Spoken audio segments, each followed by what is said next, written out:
another week of Eye of the Storm, a Guelph Storm podcast with myself, Ryan Drury, the voice of the Guelph Storm on Rogers TV. I'm very pleased to be joined by another member of the team. Another one of the newer guys, came in before the trade deadline and has fit in just fine on the best defensive team in the OHL, Tommy Budnick. Tommy, how are you, man? Good. How are you? I'm doing very well, thanks. So, how have you been enjoying it? Obviously, parts of 3 seasons in Kingston before coming over here to the Royal City. How have you been enjoying the transition, my friend?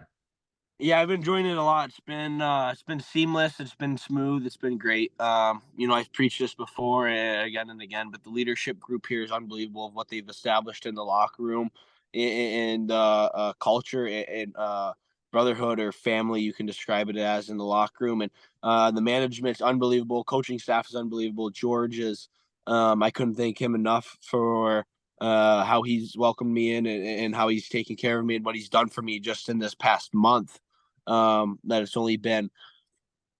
And same with the coaching staff. They made the transition unbelievable. Rob, as a D coach, is extremely detailed oriented in what he does in helping me. And same with Chad. Fundamentals and having a purpose and building just day to day and keep drilling that focus into my head as I grow and learn that more often as I become a man. And they've been nothing but excellent to me, and I couldn't be more happy to be in Guelph. Obviously, like I mentioned, you get drafted and you play for Kingston for quite a while. You spent a long time there. What are some of your favorite memories of playing up in Kingston, which is a really fun city and a bit of a Guelph connection there too, because you would have played under Luca Caputi, who spent time on the bench in Guelph before going there. What are some of your memories of playing up there for the Fronts? Right, yeah. I think one thing that pays homage to that city is the military night. I have a lot of respect and admiration for people of the military and the service they do. So, being able to wear the camo and have that tie to the city is nothing but I'm have the utmost respect for that. So, probably the military game and the tie we have there, and being able to respect that jersey and show pride in wearing that and show that what's the word I'm looking for? Not joy, just being honored in being able to support the military. I can't think of the word I'm looking for. Absolutely, man. Well, yeah, deep military Patriotism. ties. Patriotism. There we go. There We you go. hammered it. There you go. Which is very important up there. And obviously, Guelph has great military ties as well. I want to ask you a little bit, obviously, about growing up stateside, because you're from Petoskey, Michigan. Yeah. And I want to ask you a little bit about growing up and how you first fell in love with the game. What are some of your memories of being a little kid and growing up there? Who inspired you? Yeah. I'd probably say my 3 biggest inspirations in life for hockey. Is probably my grandpa, my father, and my uncle.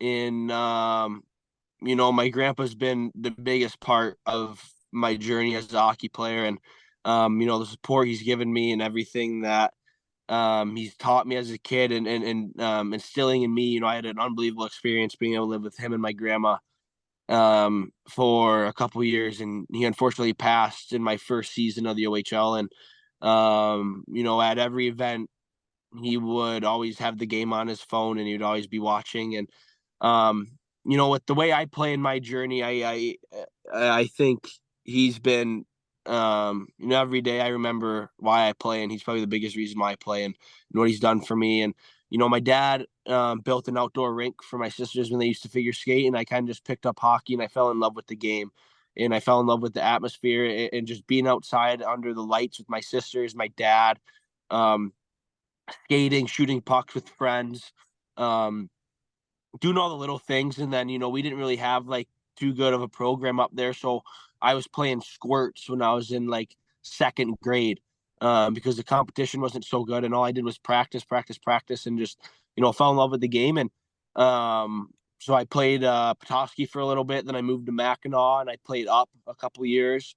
And then, my hockey journey is pretty crazy. And then right around 5th grade, I moved downstate to play for Honeybaked. And my parents ended up renting a house, and I lived with my mom Monday, Tuesday, Wednesday, and then I lived with my dad Thursday, Friday, Saturday, and then I lived with my grandma and grandpa every now and then in there. And then we did that for 4 years. So just I'll forever be in debt to my parents for what they've done, and I'll always be fortunate and thankful enough for them putting in that time and effort for me, and I can't thank them enough for that. So having their support and dedication and being just as dedicated to the game and watching me grow as I am, I will forever be thankful. So it's been a pretty crazy ride getting here. Yeah, no kidding. And you put the work in. They say it takes a village, and that's especially true with hockey players and hockey Yeah, families, man. absolutely. They're the best. Hockey families are Yeah, the absolute best. I know you mentioned Honey Baked, and I believe you played a little bit with CompuWare as well.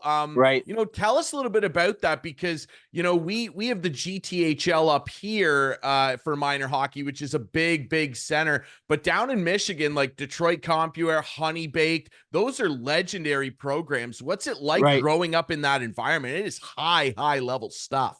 Yeah, yeah. Honey Baked CompuWare was a lot of fun, pretty crazy. We would have kids from all over the country come in.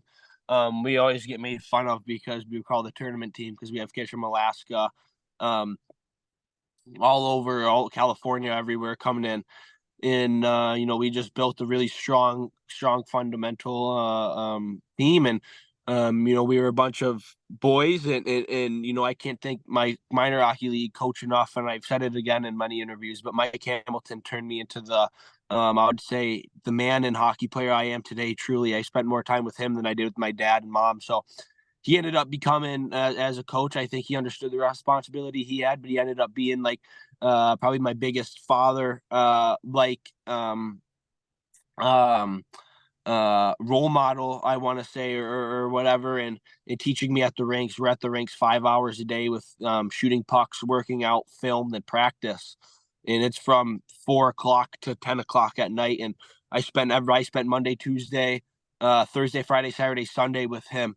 So him as a coach was insane. So just the hockey knowledge and respect I have, and for what he's done for me, and how he's raised me as a man, and instilled these core values of being a true man inside of me and hockey player. And he's taught me how to play my game today, and he's the reason why I play the style of game I do. Um, and just like the practices we had, we had a lot of great players on that team. Max Nemesnikov, Frankie Nazar, Andrew Oak, Cutter was down there. We had a ton of talent. And Rucker McGrory, Hunter Brskevich. We had a ton of talent, and we just I think the biggest thing was just compete in battling every day and just hard work. I think those were probably the biggest things that helped just make this elite level of work ethic compete in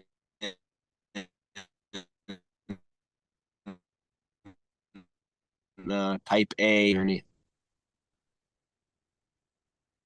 Yeah, it's incredible, man, and they've put out a lot of good players down there, like you said. And well, you mentioned them. Let's just bring them up. One of those players was a kid named Max Nemesnikov, and everybody was very excited when you were acquired by the Storm because of your defensive capabilities and all that stuff. But there was one member of the franchise that was particularly excited, and that was Max. And you guys have a very special bond, a very special friendship.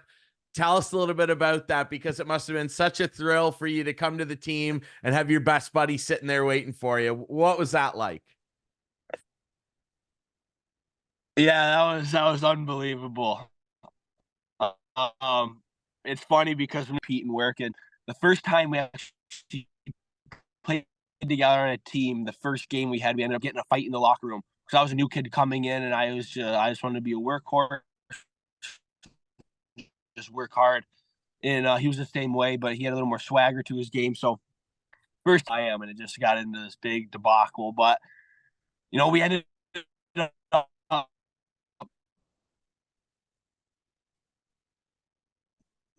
living at each other's houses. We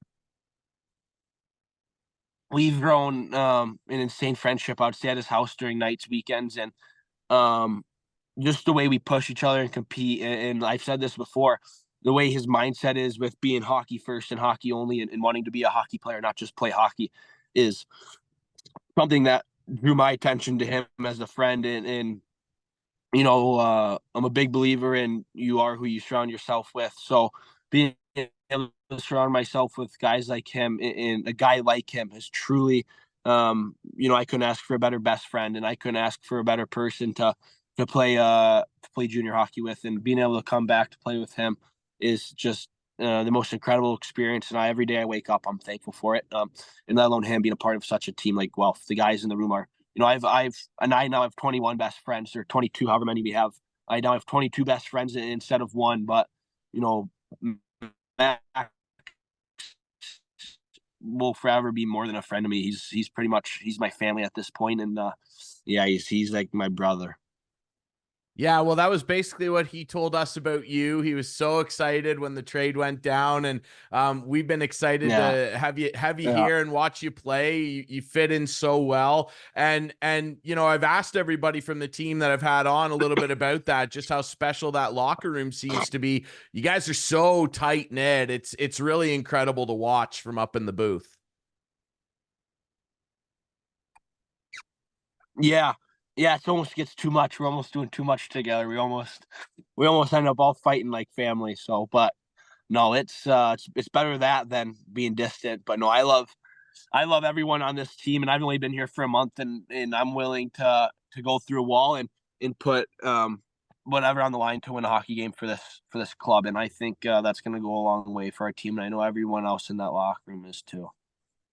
Yeah, well, it certainly shows. I mean, you remain the best defensive team in the OHL. It's been a lot of fun to watch you guys shut other teams down every night. I want to talk a bit about offense for a sec, though, because very recently you scored your first goal as a member of the Guelph Storm. And wouldn't you know it, what you couldn't Right. have written it. You couldn't have written it. Max gets an assist on it. Take us through that goal and how that must have felt. It just, Yeah. you couldn't have written it any better, man. Yeah. Yeah. you I pride myself in defensive responsibility. A good first pass, 3 yard strides to the puck and move it. Boxing out in front of the net, keeping guys out front, and shutting down their top line, not giving them much. I think that's the game away from the puck, and not a lot of people, who don't know hockey, don't understand that game. And it's a hard role. It's a harder role to take on, I would say. The game away from the puck, it'd be in great, great defensively in small details, gaps, stick work, and just little things that I pride myself in. I like to have fun in the offensive zone,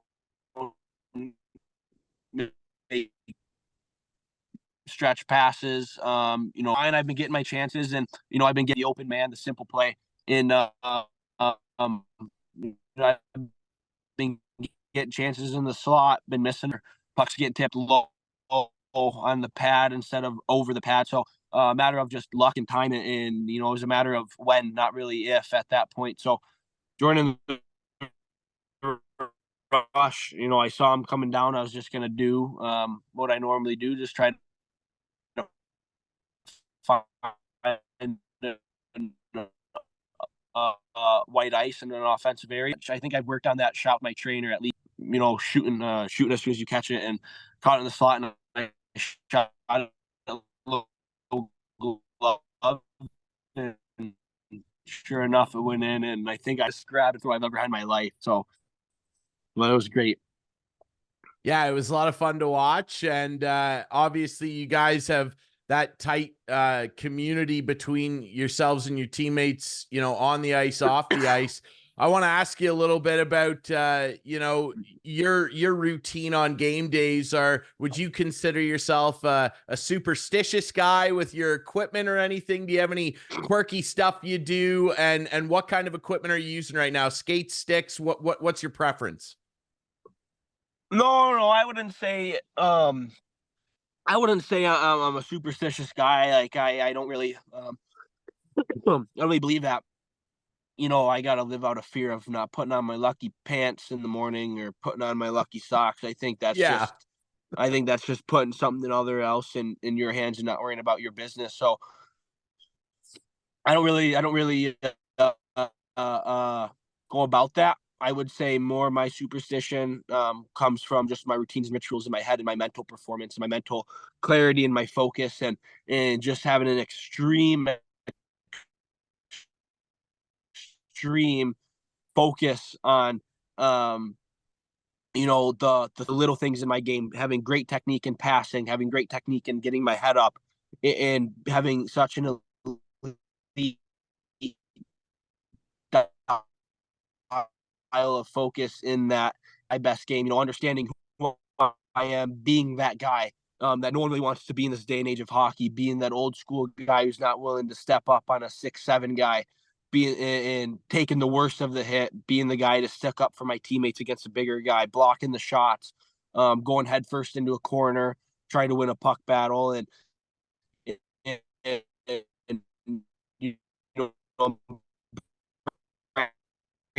being that guy that embraced the painful side of games, and I pride myself in that. I probably won't ever be a 50-point goal scorer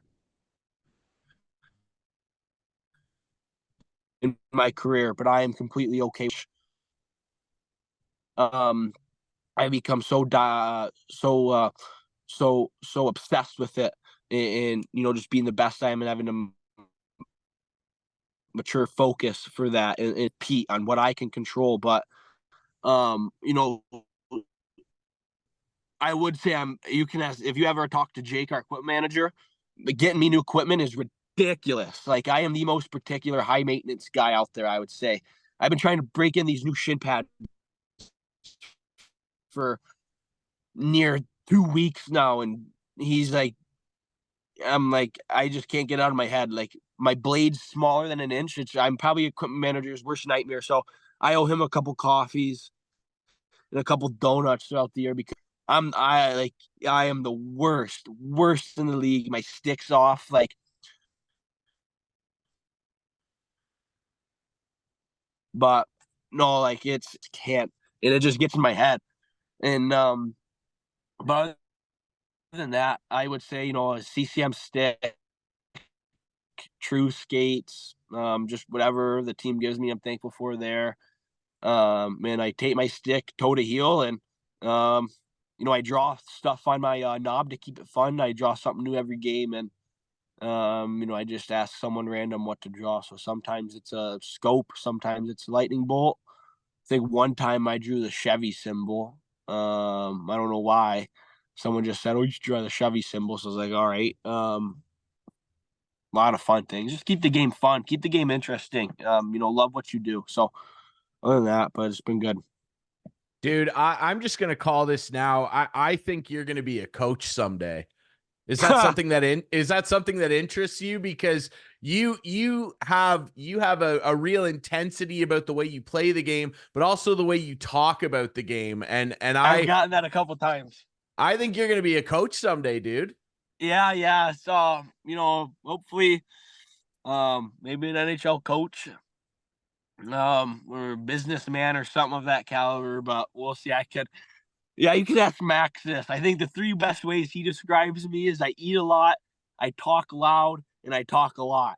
So, he always tells me, yeah, when we go out and we meet people, or we go out with our girlfriends or whatever, he always has to tell me stop talking because he says I could talk paint off a wall. So yeah, it's bad. I think I get it from my mom.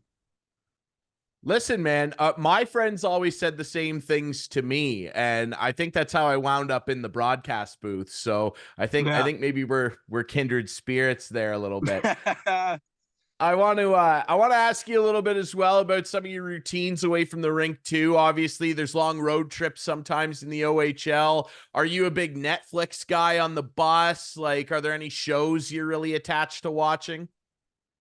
No, no, not really. I'm a big sleeper and I'm a big hangout guy. All right. Guys don't like it because they like to lay down and relax. I love going to sit by someone and talking. And so, Yeah. Other than shows, I don't know. Like show, I would say Yellowstone was a good one I watched. I'll throw on movies. But other than that, I just like eating and talking That's and fine by sleeping. me, man. Yeah. If the coaching thing doesn't work out, broadcasting might be in your future. Yeah, maybe we'll see. We'll see what the plan is. I want to ask you as well. I've been asking all the guys this, your music preference. If you were in control of the music in the room, what are you throwing on? Your group is a big country group, the Guelph Storm. Yeah, yeah, I love country music. My country taste is a little different, a little more folk, like deep country. I'm not into Morgan Wallen or kind of the new poppy stuff. I like Alan Jackson, Jimmy Buffett, Kid Rock. Yeah, let's go.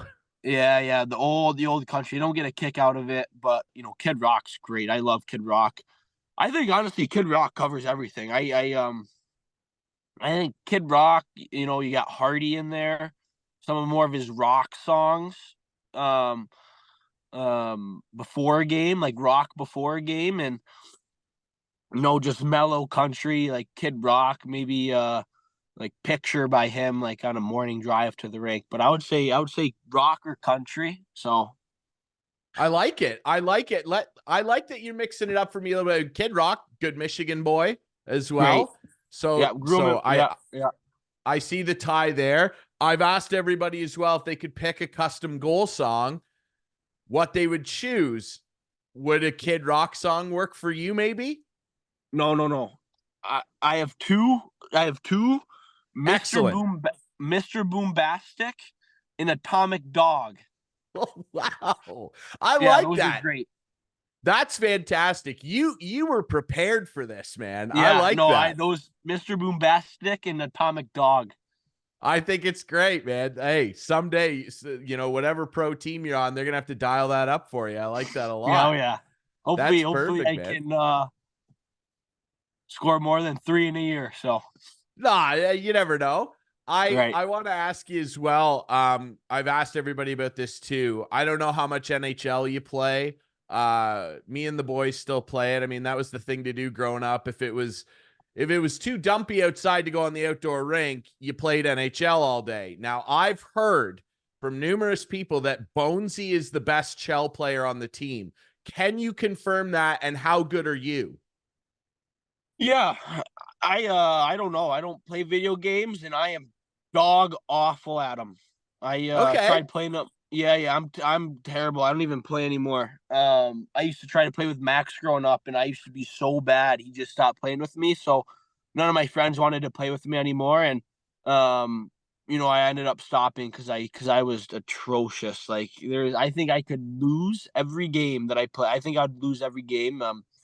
So I don't play video games and yeah, I'm terrible. I like the honesty. Well, then can you confirm this for me? Because when I had Max on, he said that he was an okay NHL player, but that he would dust anybody on the team at Call of Duty. Is he a good Call of Duty player? Oh my yeah, I don't know if this is like inside information here, but no, he Rainbow Six Siege and Call of Duty. I think he could go get paid for it. He's like top 100 Wow. and he's top 100 in the world in like Rainbow Six Siege or North America or something. And he's like he does not lose. He is so good. It's incredible. That's unreal. Wow. Okay. So that, you Yeah. know what? That makes a little sense to me. You got to have a high reaction time in those games. And Max is one of those guys. You can get a shot off pretty quick. It Yeah. makes sense. Yeah. Yeah. Sniper on and off the ice, I guess. Oh yeah. Oh yeah. I want to ask you one final thing as well. I've asked all your teammates this whenever we close these out. I want you to put yourself in a dream starting lineup with obviously yourself on defense. And I want you to fill out 3 forward positions, a D partner, and a starting goalie. Could be anybody. It doesn't necessarily have to even be NHL guys, but put yourself in a dream starting 6. Who's out there with you? Um my D partner is Nick Lindstrom. Love it. So me and him. And then up top we got Sergey Fedorov, Yes. him, Max Nemesnikov, Good answer. And Alex Ovechkin or Nikita Kucherov? I like that. Big Caps guy. I like the Ovechkin inclusion. Okay, who's going in net? Net? I could just keep it Russian and go Vasilevsky. I might be biased on hockey players with that one, but net. Oh, what's his name? Terry Sawchuk. Oh, I like that. I like the Red Wings flavor, of course. Good Michigan boy. You got to get the Red Wings in there. And hey, Terry, he was as good as anybody of all time. That's a good one, man. Yeah. I love it. Tommy, it's been a pleasure not only having you join the team, but it's been a pleasure to have you on the show. Again, you're a fun interview, man, and I really think that you have a future in coaching or doing something along those lines. It was a pleasure to have you on, my friend. Thanks so much for doing this, eh? Absolutely. Thank you so much. Hopefully hockey works out, but we'll see what God's greater plan is for me. So that's awesome.